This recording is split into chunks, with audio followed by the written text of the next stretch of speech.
Shuffle the cards in good favour, in good faith. Yeah. What a good thing to do.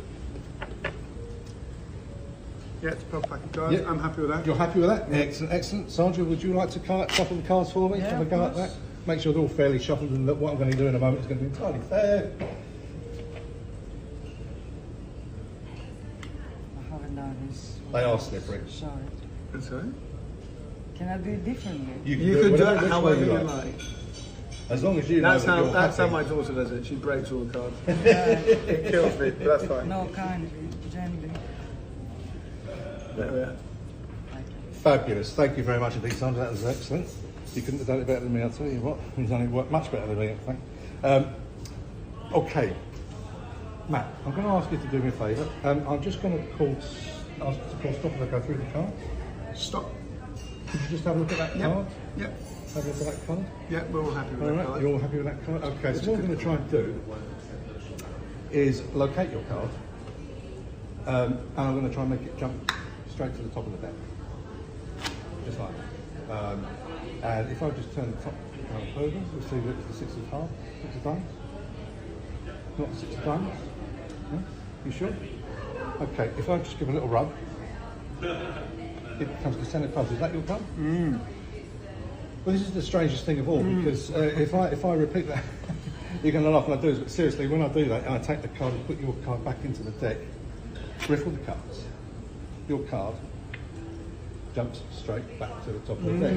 Now, I could keep doing this, but what I'm going to do now is ask you to make things a little bit more interesting, because I'm just going to ask you, Matt, to, if you wouldn't mind just signing your name across the face of the card for me. So that we can mark it as your card. That is definitely my card. Lovely, lovely. What I'm going to do now, thank you so much, is just try and move your card in the deck one more time. And this is fairly painless for me, but I'm going to try and give it as best a shuffle as I can, so that in the end, what I'm going to try and do is make the card disappear completely. Okay.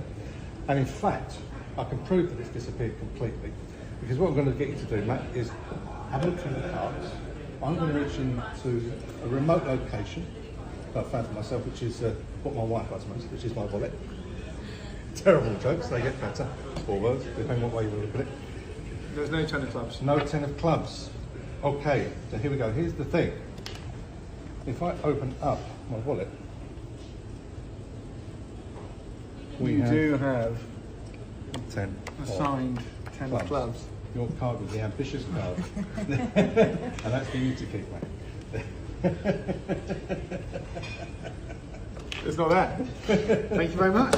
Excellent, excellent. What do you think, Sandra? Yeah. Right. There we are. Fantastic. Here we are. Okay.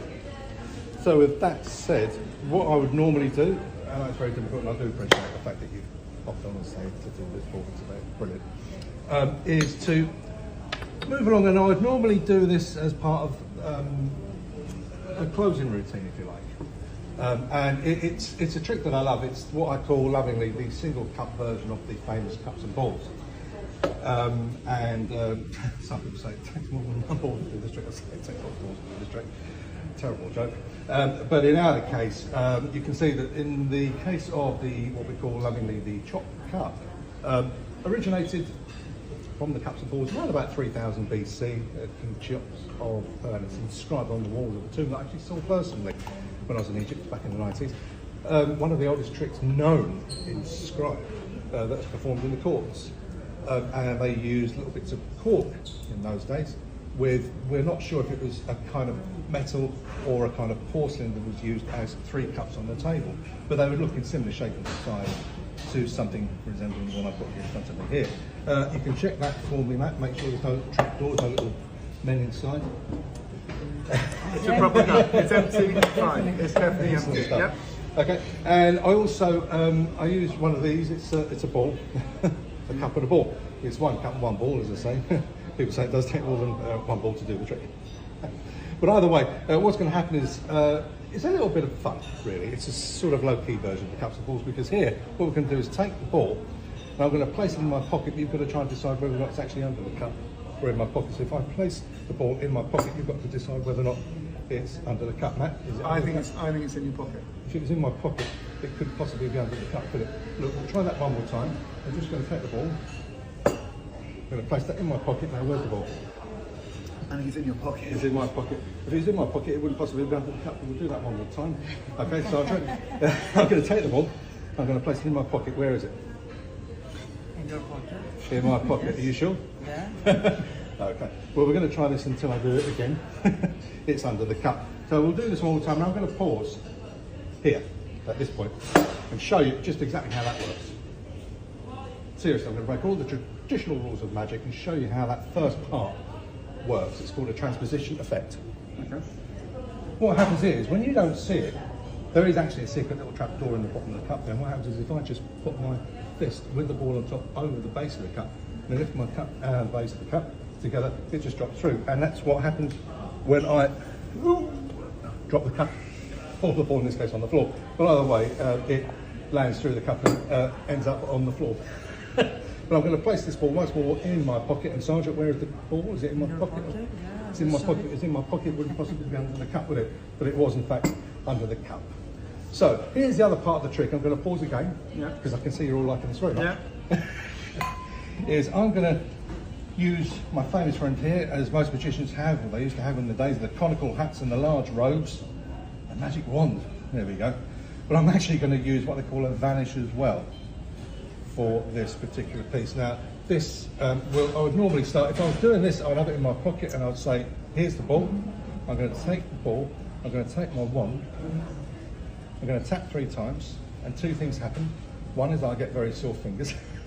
2 is that I look in amazement at you because I just can't believe what's happened. And 3, I see that the ball has actually vanished. Now, you might be thinking it's under the cup, or it could be in my place. This ball away. Now, I just want you to pause for a moment here again and think about why I'm doing this trick, because I must be mad. And I'll tell you why I'm mad, because if I'm really mad, I wouldn't be doing this game at all. I would actually be taking a sporting activity up instead, because I get so stressed when I do this, because it's such a difficult trick to do, that's why I play tennis. Now, if I'm playing tennis, that would mean that I wouldn't possibly be interested in other sports, would I? Unless you fancy racking up a game of pool. And that's the chop cup. Thank you very much, Anima. Thanks very much, Sandra. Very, very good. Cheers, buddy. Good stuff. Short and sweet. Very good.